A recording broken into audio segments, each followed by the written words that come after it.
You pay me back with your friendship, okay? Quid pro quo. You'll be a friend to me, I'll be a friend to you. Okay, that's the pact, okay? Welcome to Watch Mojo, and today we're counting down our picks for the things that the 2024 Donald Trump biopic The Apprentice nailed, and what's fake news. This probably goes without saying, but a major spoiler warning for The Apprentice is now in effect. I'm gonna let you in on a little secret. People, they hire me because I'm a winner. How do you win? Number 10. Donald Trump and Roy Cohn used blackmail to build a Hyatt. Wrong. Yes. Hello, this is Donald Trump from Mr. Cohn. Thank you so much. Donald who? Per Apprentice screenwriter Gabriel Sherman in an Entertainment Weekly interview, quote, "Everything in the movie that seems the most shocking is actually completely based on real events." Sherman further claimed that, quote, "very little has been dramatized." Roy Cohn, nice to meet you. The Roy Cohn from all the papers? Yeah, you're brutal. Guilty as charged. As depicted in The Apprentice, Trump and mentor Cohn scored an early career victory for the former by securing a contract to build the Grand Hyatt Hotel in 1978. However, no evidence exists to suggest that Cohn used illicit recordings to blackmail a city official. Sherman, a former reporter who covered Trump extensively, pointed out that Cohn was notorious for using dirty tricks, such as unauthorized surveillance, to win at all costs. I record everything in case I need it. Well, that's illegal. You have to be willing to do anything to anyone to win. Number 9. Roy Cohn was a closeted gay man. Right. Roy Cohn is a crook. He's been indicted 3 times. I'm gonna let you in on a little secret. People, they hire me because I'm a winner. How do you win? Cohn, who first rose to prominence as Senator Joseph McCarthy's chief counsel in his quest to root out communists, bore more than a few secrets of his own. Perhaps his worst kept was his identity as a gay man, which he denied throughout his life despite mountains of evidence to the contrary. First rule is the simplest: attack, attack, attack. The Apprentice pulls no punches in its uncompromising depiction of Cohn's life, particularly the drug and sex-fueled parties that the controversial prosecutor was known for. In one eyebrow-raising scene, Trump attends such a party at Cohn's house and discovers the lawyer engaged in an intimate encounter. These parties were actually held at the famous Studio 54, and there's no proof of Trump walking in on Cohn in a compromising situation. Rule 2, admit nothing, deny everything. Number 8. Trump and Cohn publicly feuded. Wrong. Rule 3. No matter what happens, you claim victory and never admit defeat. Cohn's 1984 AIDS diagnosis put a decisive end to his hard partying ways. However, the pervasive stigma and misinformation surrounding the disease at the time cast a looming shadow over his and future President Trump's relationship. There are 2 types of people. There are winners and there are losers. While a scene in The Apprentice depicts Cohn and Trump hashing it out, this does not appear to have been the case in reality.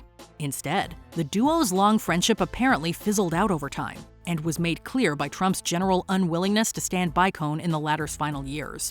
Cohn, who died destitute and in substantial debt, reportedly expressed disappointment in his mentee's cold shoulder treatment. You're over-leveraged and have debt up to your ears. I know what I'm doing. Number 7. Cohn's lover Russell. Right. Excuse me. I'm Russell. My friend wants to know if you join us for dinner. Russell Eldridge, as played by Ben Sullivan in The Apprentice, was indeed a real person who was involved with the closeted Roy Cohn. The broad strokes of Russell's depiction in director Ali Abbasi's film appear to be accurate. As described by journalist David L. Marcus, also Cohn's cousin, Cohn claimed that Eldridge was his secretary. He's a longtime member. He wants to congratulate you on passing the selection committee. Abbasi's film portrays Cohn as asking Trump to put Eldridge up in the Barbizon Plaza Hotel, now Trump Park, to which Trump reluctantly obliges. This followed Eldridge's AIDS diagnosis. Russell would eventually die of the disease. However, it is unclear as to whether or not the future president saw to it that Eldridge was removed from the premises, or if the incident occurred at all. Well, hello there. How's it going? How are you? I'm fine, thank you. Have a seat. We're not gonna bite. Number 6. Fred Trump Jr. was disowned by his family. Right. I had a great brother who taught me a lesson: don't drink. And he said, don't smoke. He smoked and he drank, and he was a great guy. He was a handsome, very handsome guy. As depicted in The Apprentice, Donald Trump's older brother Fred was something of a black sheep within the Trump family. Fred, who faced significant struggles with alcohol use disorder later in life, was essentially given up on by Fred Sr. for his perceived rebellion. This rebellion consisted of shirking the family real estate business entirely to pursue his dream of becoming an airline pilot. Did you admire him? Yeah, I admired a lot, so much about him. He had so much going. He had the look.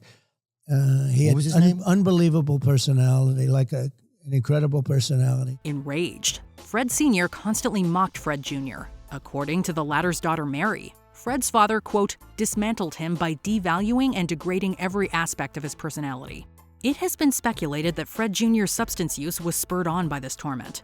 Tragically, his alcohol use would be his undoing. Fred Jr. died in 1981, aged only 42. I was amazed that his body could hold out. It held out, and it had bad moments, but his body was unbelievably strong that it could withstand this. Number 5. Trump was addicted to pills. Wrong. Listen, Judy, about 100 reporters were crawling up my ass to get this interview, and I gave you the exclusive. The Apprentice depicts Donald Trump as turning to amphetamines as a way of dealing with his increasing responsibilities and rising public profile. If you choose to believe former President Trump himself, he has been a staunch teetotaler since 1976, with his older brother Fred Jr. as his main influence. Yes, hello, Judy. This is Donald Trump. I'm very excited to talk to you. Donald, now that the lawsuit is behind you, what do you want to do next? Said Trump, quote, every day he lectured me, look at the mess I'm in. If I ever catch you smoking, you'll be sorry, drinking even a glass of booze because you'll like it too much. Freddie did a good job. While it is certainly possible that Trump isn't being totally forthcoming about his substance use or lack thereof, no credible evidence suggests this was ever the case. Where do you get the drive? You're still so young, Donald. I got flair and I'm smart, so I think that's going to make me successful.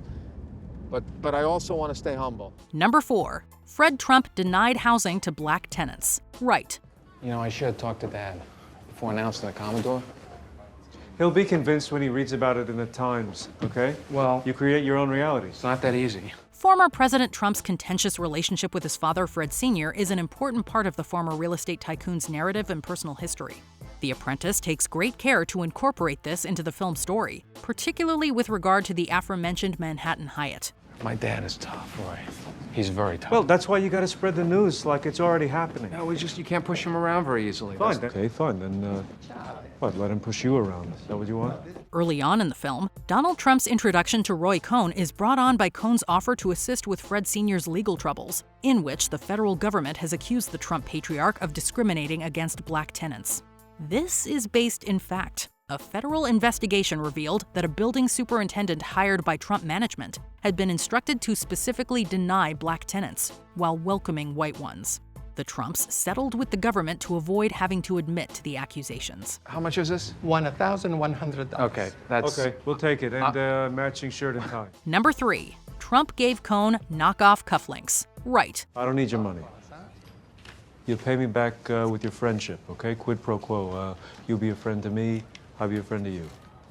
Okay, that's the pact, okay? In an Apprentice scene meant to signify the final straw in Trump and Cohn's rapidly deteriorating relationship, Trump's wife Ivana informs Cohn that a pair of diamond cufflinks presented to Cohn as a gift are fake, nothing more than cheap knockoffs. If you look like $1 million, I look like $1 million. In fact, including the moment was Cohn actor Jeremy Strong's idea. Per Sherman, quote, Jeremy had done so much research into his character, and when we were doing script notes, he told me that great story that I'd remembered but hadn't included in the script about how Donald gifted Roy these fake Diamond Tiffany cufflinks. However, the incident is likely fictionalized, as it's unlikely that Ivana would have broken the news to Cohn. Sorry, Roy. No, I mean, listen, Caught it's me your off life. You got a ways to go, but you're learning. Number 2. Trump got plastic surgery. Wrong. Look, forget the gift clause, all right? Roy got carried away. Listen, I'll give you $50,000 now, like a signing bonus. Admittedly, the answer to this question depends on whom you choose to believe. Former President Trump has personally denied any accusations of having gone under the knife. The Apprentice alleges that this was to combat his accelerating hair loss and weight gain. Ivana, please, let's talk about this. Come on, don't do this. Go find someone else, Donald. I'm not a trophy wife. You're gonna ruin your life if you don't marry me. Once again, according to Gabriel Sherman, Ivana Trump testified that her ex-husband Donald, quote, got liposuction, scalp removal surgery, and was also taking diet pills. So that scene really was something that was backed by the record. When Trump's fictional doctor suggests that the future president takes up diet and exercise, Donald brushes him off by claiming that human beings only have a finite amount of physical energy, which reflects actual claims he's made. Because I'm rich, I'm handsome, I have a great family, I'm gonna be the #1 builder in New York. Listen to me. You're gonna have a life you can't even dream of, Ivana. Before we continue, be sure to subscribe to our channel and ring the bell to get notified about our latest videos. You have the option to be notified for occasional videos or all of them. If you're on your phone, make sure you go into your settings and switch on notifications. Number 1. Trump assaulted Ivana. Inconclusive. I love you. I love you, okay? In what is perhaps The Apprentice's most shocking scene, Donald Trump is shown as assaulting his ex-wife Ivana in response to what he interprets as an attack on his libido. While the real Ivana did indeed state in a 1990 divorce deposition that this occurred, the circumstances were not exactly as depicted in Abbasi's film. Citing Ivana's deposition, Gabriel Sherman explained that her then-husband, quote, was recovering from his scalp surgery and was having these debilitating headaches, and he flew into a rage and threw her down on the bed and pulled out her hair and assaulted her. Over the years, though, Ivana backtracked on this accusation, and toward the end of her life, maintained that she and Trump had remained close following their divorce. I want to have children with you. I want us to grow old together. Which part of director Ali Abbasi's The Apprentice shocked you the most? Let us know. We have a brand new campaign slogan. Let's make America great again. Well, I like the again part. Did you enjoy this video? Check out these other clips from WatchMojo, and be sure to subscribe and ring the bell to be notified about our latest videos.